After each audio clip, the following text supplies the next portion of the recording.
video, I'm going to talk through prime factorisation and sort of prime factor decomposition of large numbers, and then hopefully going on to use Venn diagrams to to show us how to find the lowest common multiple and highest common factor. So last lesson we looked at this, so I'm going to go through an example now of number 28, and the key numbers that I'm looking for are my prime numbers, so they go sort of 2, 3, 5, 7, 11, 13 and so on, but they're the main ones we're going to be focusing on.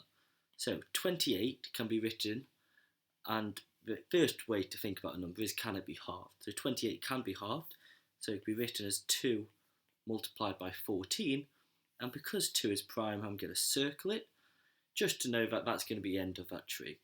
14 can be written as 2 multiplied by 7, and they are both in my list, so I'm going to circle them both.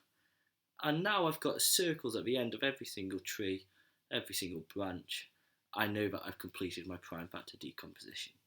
So from here, the important thing to do is recognise that we need to write out this as a sum. So this is 2 multiplied by 2 multiplied by 7. And then some of the astute ones among us would know that we can actually simplify this even further and make it as a product as well, including some index laws. So hopefully you can just see that there. We've got 2 squared times 7. Now I'd like you to pause the video and have a go at the questions on the right hand side. So you've got 24, 36, 40 and 180. So well done for having a go at that. So 24, whatever way you did it on your tree, you should end up with 2 cubed multiplied by 3. With 36, we should end up with 2 squared multiplied by 3 squared. And what's beautiful about this is that, if you can see, both of our prime factors are squares, so therefore our product has to be a square number. And as we can see, that 2 squared times 3 squared, if we square root that, that is going to be root 36, which is 6. And we also know it can be written as 2 times 3, which is 6. And we get this nice idea between the relationship of square numbers and the relationship of their prime factor decomposition. 40 can be written as 2 cubed multiplied by 5. And 180, I'm going to have to think about this. So we're going to have a 9 in there, times by a 2 to get 18, times by a 2, times by a 5. So we're going to have 2 cubed, times by 3 squared, times by 5. Let me just check that. 8 times by 9. Is that too much? I think it is. I think it's going to be 2 squared times 3 squared times 5. Lovely. So generally what happens is this is a part A of a question, and then you get moved on to more different questions like this. So I'm just going to bring us in to have a look at my example. So we're going to have a look at this. And all I'm going to do is I'm going to try and fill out my Venn diagram given the numbers 24 and 36 in their index form. So 24 is 2 cubed times 3. I would encourage us to write this out as a product of 2 multiplied by 2 multiplied by 2 multiplied by 3. And I'm going to do the same thing with 36. I'm going to write it as 2 times 2, but this time I'm going to leave a gap so I can actually think about it as a column when I'm trying to find what's common. So if it's common in both, I'm just going to highlight it. So the 2 is a column, there's another set of 2's and another 3. So I know they're common, so they're going to have to go in the centre of my Venn diagram. My actual totals are 24 and 36 respectively, so what I have left over, I've got a 2 and a 3. You just need to make sure that you put those in the correct Venn. So 24 is what's going to contain the 2, and with the 36 that's going to contain the 3. How do I use this to work out the highest common factor and lowest common multiple? Well, looking at this, my highest common factor is a thing that is common, so it has to be shared between both Venns. So my highest common factor is the product of all of the numbers in the middle, 2, 2 and 3. So 2 times 2 times 3. And you could work this out on your calculator. We should get 12. My lowest common multiple, therefore, is going to be, well, it's going to be every single thing times together. So it's going to be 2 times 2 times 2 times 3 times 3. When we work that out, we should end up with 72, and that would be the solution. So again, I'd like you to pause it and have a go at the question on your turn. Thank you, that should be enough time. So what we should get in the centre, we should get 2's all the way, because there should be 3 of them. And then in the 24 section, we've got a 3 left over, and in the 40 section, we've got a 5 left over. So that would give us a highest common factor of 8, and a lowest common multiple of, and it should be 120.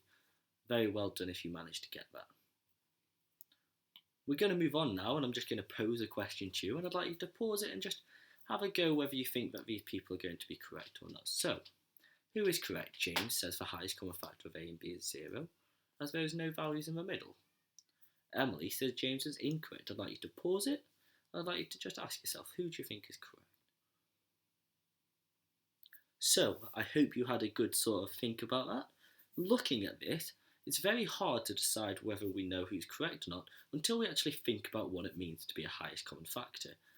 I know that if I have the factors of A, 1 and A has to be a factor pair, because every number can be written as a product of 1 and itself. For the number B, B would also have a factor pair of 1 and B. Therefore, with any two numbers, there is always going to be a factor of 1. However, it just doesn't make sense to write in a 1 in the middle, because we could write in infinitely many 1s, because it wouldn't change the product. So, for this scenario, James would be incorrect and Emily would be correct, because every number has a product pair or a highest common factor of 1. And finally, the last thing we're going to look at is just a GCSE question. So what I'd like you to do, just in your book, I'd like you to have a go at part A for me, which is write 504 as a product of its prime factors.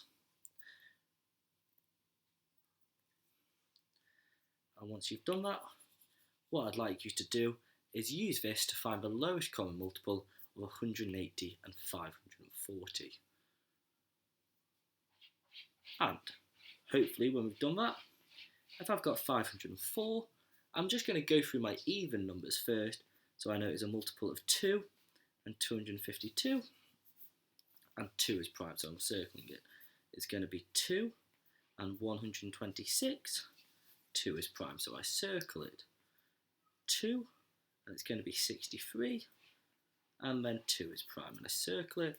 63 is going to be 9 times 7, so I'm going to do 7 and 9, and 9 shouldn't be circled, and then 3 times 3. So if you got an answer of 2 cubed multiplied by 3 squared multiplied by 7, you are absolutely correct. Now, if I want to find the lowest common multiple of 180 and 504, I need to do the same skill with the number 180. However, we worked that out earlier on. 180 was 2 squared times 3 squared times 5. So I'm just going to write it in actually.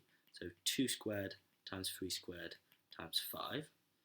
So my lowest common multiple when I do my Venns, let me just check. That's a poor circle. We should have 2 2's in the middle, 2 3's. In the 180 section, I will have a 5 left over, and in the 504 section, I will have a 2 and a 7. What I need to do is multiply all of these numbers together. So my lowest common multiple is going to be 2 times 2, sorry, I'm just going to write it as an index, so it's going to be 2 cubed times 3 squared times 5 times 7. Working that out, that is 2,520, and that would be the final answer. Thank you for watching, and I'll see you in the next video.